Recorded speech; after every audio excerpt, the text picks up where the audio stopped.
found myself back in my prayer room. I find my spirit very disturbed. While everybody's preparing for the Final Four in March Madness, things that's ran in the newspapers have disturbed me. I'm trying to figure out if black lives really matter. Then in Chicago alone, the murder rate has soared 72% in 2016. 88% in the first 3 months of 2016 compared to last year.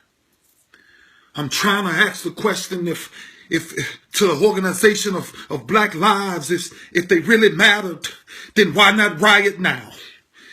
There was 141 murders this year, 82 murders last year at the same time. I'm trying to figure out in my mind why no one is paying attention to black men killing black men. Why we always find ourselves as the victims. And now we have the separation once again that we're being victimized because of one bad white cop, two bad white cops, three bad white cops kill a young black brother. But every day we have black on black crime killing each other. Police in Chicago reported 677 shootings this year. Last year, it was 359. March murder rate rose by 29%. But we're not rioting in the streets when black on black crime are killing each other. I'm trying to figure out how the month of March, there's more murders in the month of March in Chicago than there are days in the month. 45 murders in the month of Chicago. There was 271 shooting incidents.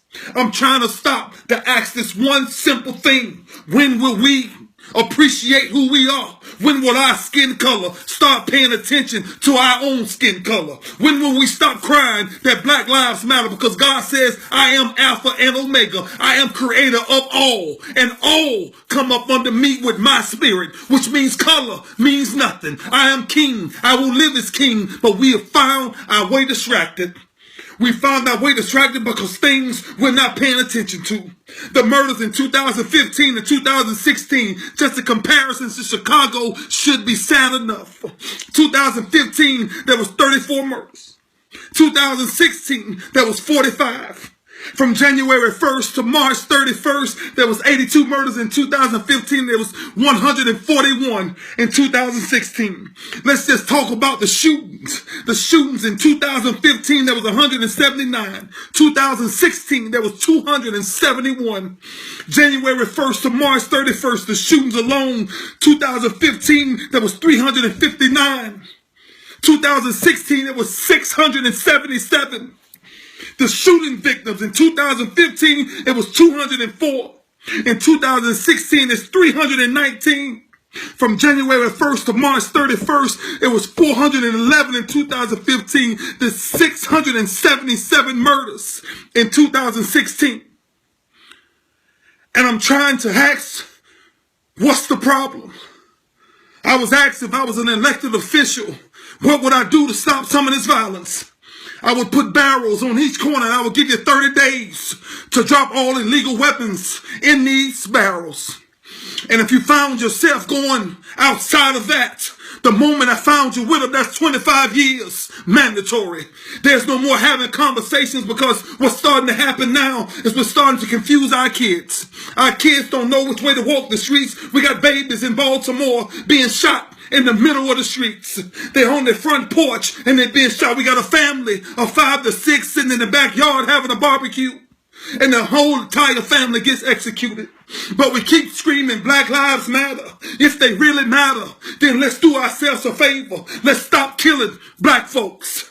Let's take it way back to when we once was understood what slavery was all about. Slavery was about togetherness and understand that we must overcome together. Not that we must separate ourselves to highlight our skin color. If you want to highlight our skin color, highlight the people that's doing the successful things in the communities that we should be highlighting. And it ain't all athletics. Athletics come a dime a dozen, but the impact of your journey and the things that we're supposed to be doing, you're supposed to be leaving an impact to change people's lives. One day God won't ask how many Super Bowls I won, how many tackles I made, or how many interceptions I have. He will ask the simple question, how many lives have I changed? Oh, our comfort zone must be disturbed. We got music now that kids can't listen to with their parents. We got rated R shows that's showing things that kids have a way. Social media has took us way beyond where we're supposed to be. We've done the long-term thinking in our minds. We've let kids now dictate what they can do and who they can be and what they will ultimately be. I found myself disturbed. Whether I'm right or wrong, there's facts. There's numbers. Men and women lie, but numbers don't. Numbers don't lie. And what's going on in Chicago right now, if you write music, change your thought process, change your language. Stop insulting women. We all got our struggles. There's nothing about me that's perfect. I'm a struggling man every day of my life to walk the right path. I haven't figured it all out yet, but I figured out enough